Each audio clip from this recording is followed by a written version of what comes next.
Jez James. Hi, Peter. Do you think Sir Frank was not only super detailed, intelligent, caring, but quite cold as well? A bit like Doc Martin seems to be. Oh, yeah, Frank definitely had his cold side. I don't think he was.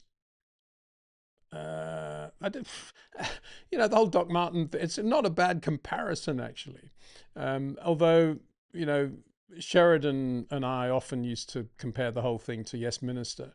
And Frank, of course, was the minister, and Sheridan was Sir Humphrey, and I was Bernard, that was actually more appropriate. I think there was a lot of things that Sherry and, with my help, I guess, we got through. We sneaked through with Frank not really knowing what he was signing or agreeing to, purely because we chose the right moment in which to go to him, or the right way in which to present it. Both of those things very important, or leading Frank down a path where he suddenly realized that it wasn't going to work.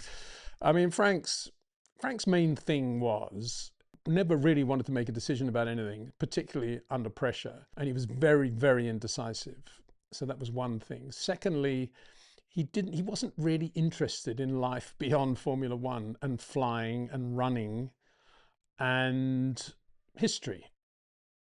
And so anything else that he had to do family wise or holiday wise was an annoyance to him. So if you filter all that together, you've got an unusual person. That's probably the right way to phrase it. But as I said before, the Monday after the British Grand Prix, both races, 91 and 92, I remember, I'd be there early, obviously. We had to get the hire cars back and all this stuff. And Frank would be there, morose, not smiling, very, very focused on looking down at the floor where he was, thinking. And you'd think, what is Frank?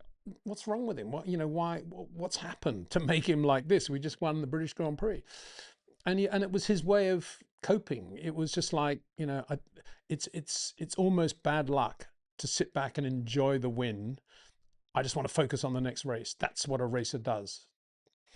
And all this stuff you see today, if a team wins a championship or even wins a race, and the celebrations that happen and the pictures they do, Frank would hate all that stuff. Well, for his own team, he would have hated it all. He probably wouldn't have turned up for the pictures, because for him, the checkered flag drop, end of story, next race, please. No chance to relax, enjoy. Well, not no chance, no desire to relax and enjoy. It was all just getting on with business. And it was a sort of disciplinary thing that he did go to a very strict Jesuit school. And I think it came from that, really. It was just like, and I think he had quite a lonely childhood. I may be wrong there, but that's the impression I get. And I think he was just, when in doubt, go to a very strict regime and follow that. That's why he was so into running, because it required an incredible discipline, particularly in the British winters of rain and cold and wind. But yet he would go out there, half marathon here, quarter marathon there, preparing for the big marathon on Sunday or whatever it was, serious running, to the point where Seb Coe would say, yeah, I've got to work quite hard to do this run with Frank. It's not just a jolly with him. And he was like that. And he was like that on the road, pre-accident. He's like that on the road, pretty full on, wanted to get from A to B as quickly as possible, minimize the chances. And whenever he was traveling, it was always what time is wheels up, what time is estimated arrival time, down to the minute. Everything was very precise, but not so much because he was a detail guy like Ron Dennis, who used to use scissors to get his gardener to cut the grass at exactly the right length around the doormat, things like that. No, the Frank wasn't like that.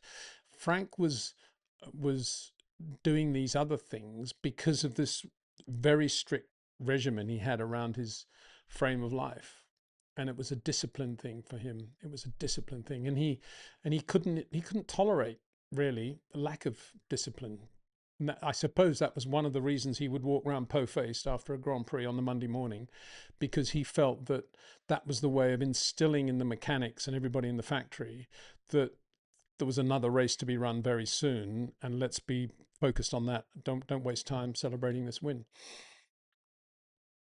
I think it was that, and he, as good as he was in terms of linguistics, and as good a public speaker as he was, and as funny as he was when he was relaxed, he didn't really enjoy talking and hanging out with the sponsors and talking about the team and talking about himself. That wasn't Frank at all. He just felt that was somebody else should do that.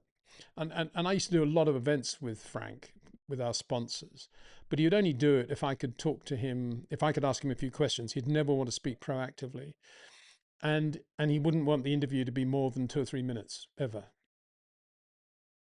So there you go. I know it's interesting, Frank, fascinating guy, and he taught me a lot. I mean, I think I became more disciplined working for Frank, and big thanks to him for that.